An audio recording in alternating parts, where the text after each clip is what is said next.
Hey guys, it's Derek here and I'm making a quick video to show you that I bought a new car and I'm really excited about it.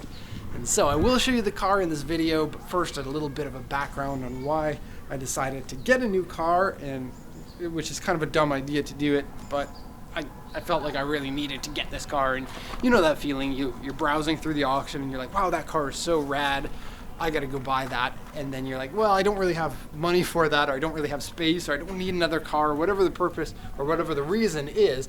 You're like, well, maybe I'll throw in a low bid, and then you buy it and you get really excited.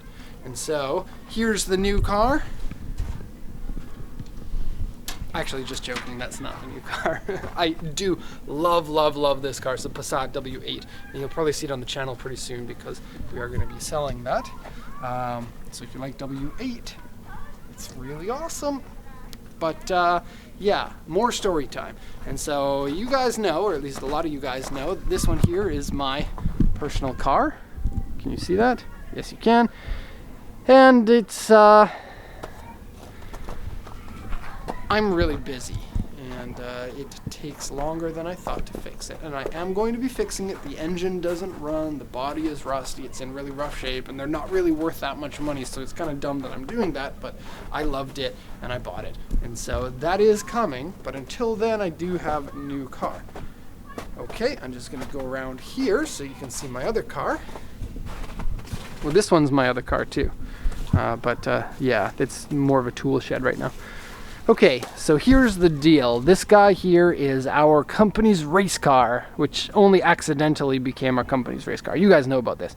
And so I got a friend who lives in Nagoya, pretty far away, and he was like, yo, dude, do you want to go do some ice racing with me? And I was like, word up, guy, I want to do ice racing. And so I got registered for the ice racing, which is going to be in February, and yes, I'm going to make a video about that, and I'm going to be showing you guys how awesome it is. And so I registered with this car because, you know, it's my company race car. And then the guy said, you know what, if you want to do ice racing with us, then you need to have a car that has current registration on it. And sadly, this car does not have current registration on it. And if you know anything about registering a car in Japan, you will know that it absolutely sucks to do that, because when you register a car, you need to have a parking spot, and you need to get inspection, and you need this and you need that, and it costs a lot of money. It would cost us like $2,000 to re-register this, most likely. And so didn't want to do that. But you can buy cars from auction that have already been registered. And so that was what the idea was. So I told my wife, I'm going ice racing, and you want to come with me? And she was like, that sounds pretty good, you know, bring the family. So me, my wife, and my 3 kids are going to go ice racing all together. We're going to go stay for a couple of days up there in Nagano, which is about 3 hours drive away from here. And so I needed a car that could take me ice racing. It's going to be fun ice racing, and the idea was also to go with one vehicle so we don't have to spend so much money on tolls and gasoline and all of that. So I wanted to get a car that could bring us there and go ice racing in it, and I narrowed it down to a few cars, and I ended up picking probably the worst out of all of them, but it's a car I've always really wanted. And so here's the reveal of that car. And I have always wanted one of these. I'm so happy to get it, and the condition is really good. It's really nice. So here it is. Ta-da! And it may look like a Mark IV Golf, but that's only to people who don't see the little badge that's right over here. This is an R32 Golf. And for people in the States, you may know this because the States got this car. And people in Europe may know because it's a really popular car in Europe. But in Canada, sadly, we never got this car. And so what it is it's a 4-wheel drive Golf with a 3.2 liter engine in it instead of the poo-poo engines that the Golfs usually got. And I've always liked the Mark IV Golf because I drove one when they were brand new as a company car. And funny story, I ended up crashing that one into a fence while I was driving in the snow. And so hopefully I'm not jinxed. But this one looks like it's going to be really fun. Now, there's not a lot of room for the kids in it, in the back, but let's go over kind of the details and do a mini walk around with this one here. So the R32, First off, this is a 5-door version. They came in 3-door or 5-door, but the US only got the 3-door version of the car. And so automatically the 5-door is cooler to me. You get big wheels on it with 15 spokes, and the blue calipers are part of the deal. They came originally blue like that. Now we have cross-drilled and slotted brakes. Those are aftermarket, and we have them on the rear as well. Actually, just the slotted, not the drilled. And then vented brakes all the way around, which is good because it doesn't look like a big vehicle, but it's 1,400 kilograms, which is a lot of weight because it's got that 4-wheel drive system, and it's torque sensing 4-wheel drive. It's a 4-motion system, and so it'll give you the torque in the outside wheel when you're going around corners. So that's going to be fun for ice racing. This one comes with the Euro headlights, which are different from the US version. You can see their projector. They also have the city light in here that you're not allowed to have in the US for some reason. R32 badge. Some of you people know that this now is used for the Golf R. That kind of mark with the squiggly things in front of the R. This is where it came from. This is the first car with that aftermarket front blackness. Everybody loves the blackness. Front bumper is bigger, and it looks pretty much like a Golf, other than the bigger bumper, bigger side skirts, bigger rear bumper. It came with winter tires, but they're kind of sucky winter tires. The body is immaculate all the way around. The paint is in good condition. No dents, no scratches. Awesome. Dual exit exhaust, and the VR6 engine in this is said to be one of the coolest sounding engines. Now, I did drive it for a bit. It does sound really awesome, but I didn't rev it more than like 5,500 RPM, partially because I'm scared. I can't handle the V8. Wait, the VR6. Can't handle the VR6. Pop the hood. Show you the interior. This is cool. I don't know how to pronounce it, but this is Koenig or Koenig? I don't know, but in Japanese it's not pronounced like Koenig, and Japanese is a phonetic alphabet, and so, or phonetic. You can read phonetically the letters. It's not an alphabet. I don't know what I'm saying, but these seats, the US didn't get them. They got other Golf R seats. These ones are only for Europe and Australia. Australia only got 200 of these cars, and so in Australia they're very rare. In Japan you can buy them left-hand drive or right-hand drive.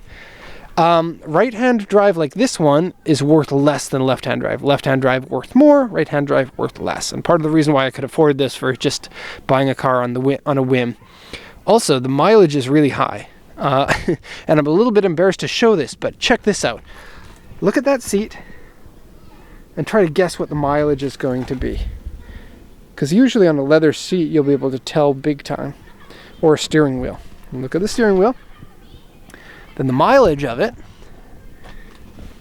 and I normally wouldn't buy a car with this much mileage, but 329,405 meant a super good deal on the car, and I could deal with the interior being a little bit shabby, but it's not. It's great. I love those seats, and heated seats. And then the back, easy to put your car seats in, because we're going to have 2 car seats in here. My poor daughter, who is ultra skinny and 11 years old, can sit in the middle between the 2 car seats, which kind of sucks. I really wanted to get a Toyota Crown Wagon with a 1J turbo in it, which would have been a cheaper car than this, come to think of it, but I've always wanted one of these, and these are pretty rare, even in Japan, where they're more common than in America, I would say. I think the States only got like 2,000 of them. Okay. Headliner is saggy. That's sucky, but that's Volkswagen. And it's blue in color. Only the R32's got the blue headliner. The back? Yes, I'm the good guy. I'm the cool guy with the R32. You get a lot more trunk room in this than it looks like you would. And so that's going to be good for going to the Nagano mountain passes. Twin tip exhaust. So cool. And let's look at the engine, because that's kind of the party piece of this. This was the first year of the 3.2 liter VR6. And if you don't know what a VR6 is, I'm going to give you a lesson. Okay, so there we have it. You can't see much except for the R32. Now it's the same engine as in the Audi TT. They do come with the DSC, which is an okay, I think it's dual clutch transmission, but this one has the 6-speed manual, and the 6-speed manual was kind of rare because everybody wanted the DSC one because it was this new thing and it was cool. But for the first few years, it was a little bit buggy and stuff. So the 6-speed, so cool to have this with a 6-speed. The VR6 is a V6 engine, sort of, but it has only one cylinder head. And so the way that it does it is the cylinders are really close to each other, and then the cylinders themselves are staggered like this. So they're not like in 2 straight lines, they're like in a zigzag. And they also make a VR5 engine, which is the same thing, but the VR6 is the more common one. And then the VR6 comes in 2.7 and 2.9 and 3.2 and maybe some other ones, but the 3.2 when this came out, it was like, yes! And I've driven the Bora, which is the Jetta, with a there's a Bora 4Motion, which has the same 4-wheel drive system and the same 6-speed manual and a 2.7 liter version of the VR6, and I loved driving that. So this one with the 40 more horsepower and the lighter body than the Bora is going to be a lot of fun to drive. And so look forward to a video of that. We are going in 2 weeks now, so I'm going to put some new winter tires on it, and we got to get registration for this because right now it's registered in somebody else's name, so we need to get some Derek plates on there. And I put some gas in. I put in 5,000 yen of gas, so like 45 bucks, and it only gave me half a tank, and so it's probably going to be a little bit thirsty. But I'm super excited about this, and I hope that you guys are too. And I'm gonna I forgot to mention, I'm going to own this until the city is able to drive, and then I'm going to switch to the city. Now the city, I'm very curious about this because the city actually has similar, only a little bit less power to weight ratio than the Golf, because 250 horsepower, a little bit less, 243 or something horsepower, and 1,400 kilos, and then 115 horsepower and 700 kilos. And so it will be interesting to see how they compare. Obviously this one will handle better, double wishbone suspension in the front, and black. So yeah, I just can't stop smiling because I've always really wanted a Mark IV, and I love Volkswagens, and so it is weird being in Japan where you can buy Skylines and stuff, and I go for a Volkswagen, but this is a rare car in Japan, and this is very cool to me. And also that's really cool too, but can't show you that because that's not going on the channel. But I've had one of these, I really liked it. And I like Japanese cars, but I buy and sell so many Japanese cars and not very many Euro cars, except for this one who's going to my buddy, and that one just because I like Volkswagens and stuff. We'll be putting that into the channel this week maybe, but it's super cool. Okay, we're going to go out with a picture of the city so that everyone can shed a tear that we don't have more content about the city. Coming soon, I hope. Okay, thanks everyone for watching, and check you later.